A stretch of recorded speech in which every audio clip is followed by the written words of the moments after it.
Goeiedag almal en welkom by 'n volgende sessie waar ons kyk na NGB artikel 5, die gesag van die Heilige Skrif. Ons aanvaar al hierdie boeke en hulle alleen as heilig en kanoniek om ons geloof daarna te rig, daarop te grondves en daarmee te bevestig. Ons glo ook sonder twyfel alles wat daarin vervat is, nie juis omdat die kerk hulle aanvaar en as sodanig beskou nie, maar veral omdat die Heilige Gees in ons harte getuig dat hulle van God is. Hulle het ook die bewys daarvan in hulle self, aangesien selfs die blindes kan tas dat die dinge wat daarin voorspel is, plaasvind. Nou hierdie artikel volg weer eens logies op die vorige een. In die vorige een het ons gepraat oor die kanonieke boeke van die Heilige Skrif, die boeke wat deur die Heilige Gees geïnspireer is. En nou is dit net natuurlik om die vraag te vra, maar wat is die gesag van hierdie Heilige Skrif, van hierdie kanonieke boeke, wat ons aanvaar, en waar juis kom hierdie gesag dan vandaan? Want in die vorige artikel is daar gesê, daar kan niks teen hierdie kanonieke boeke ingebring word nie. Met ander woorde, as daar niks teen hulle ingebring word nie, as hulle werklik van God afkom, dan moet hulle gesag hê. En dan sê ons aanvaar alleenlik al die boeke wat in artikel 4 genoem is, as heilig en kanoniek. Wanneer ons sê ons aanvaar hierdie boeke, dan moet ons baie mooi verstaan, die kerk het nie die skrif geskep nie. Met ander woorde, ons het nie hierdie boeke geskep en of bloot eendag besluit, ons hou van hierdie boeke, so ons sit hierdie boeke in die Bybel nie.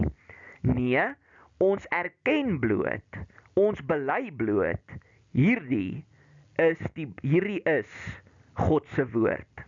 En hier is waar dinge bietjie anders is in die Rooms-Katolieke Kerk.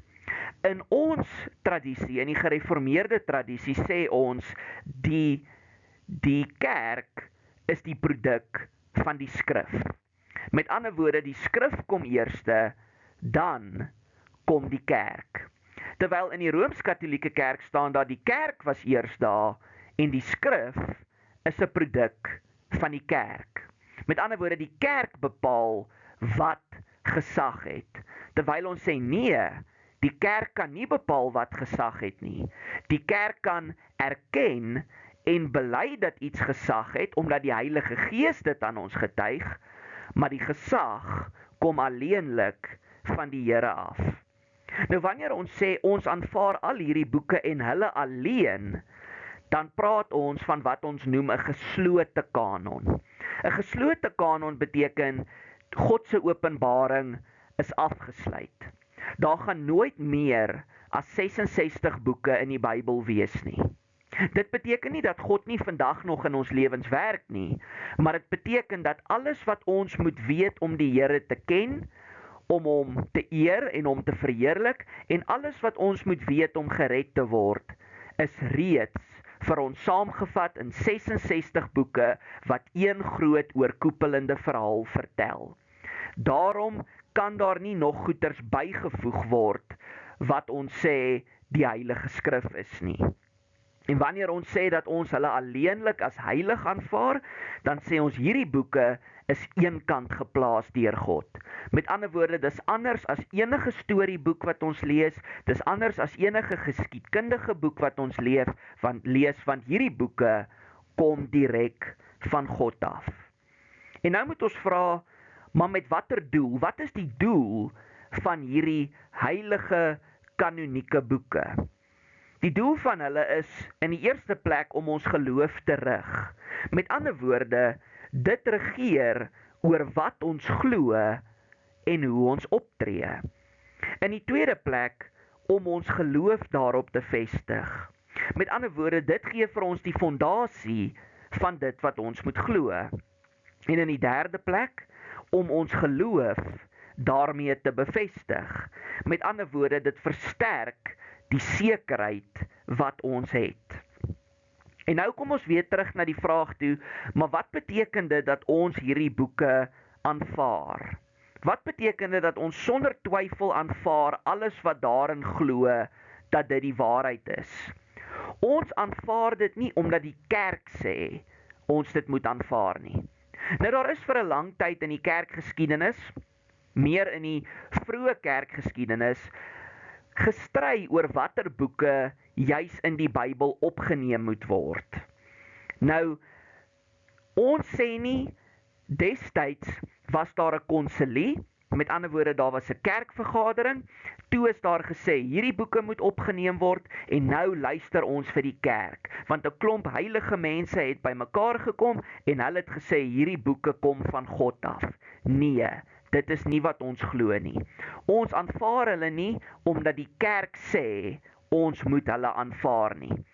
Maar, en hier kom die belangrike maar, omdat die Heilige Gees in ons hart getuig, dat hulle van God is. Met ander woorde, soos wat ons hierdie boeke lees, individueel en in hulle geheel, getuig die Heilige Gees aan ons, hierdie is my woorde, wat julle as heilig en kanoniek kan aanvaar. Teenoor wanneer ons ander boeke lees, wat nie in die Bybel voorkom nie, besef ons, ja, daar is waardevolle inligting, geskiedkundig, daar is wysheidsinligting daarin, maar die Heilige Gees getuig ook aan ons, hierdie is nie woorde wat direk van my afkom nie.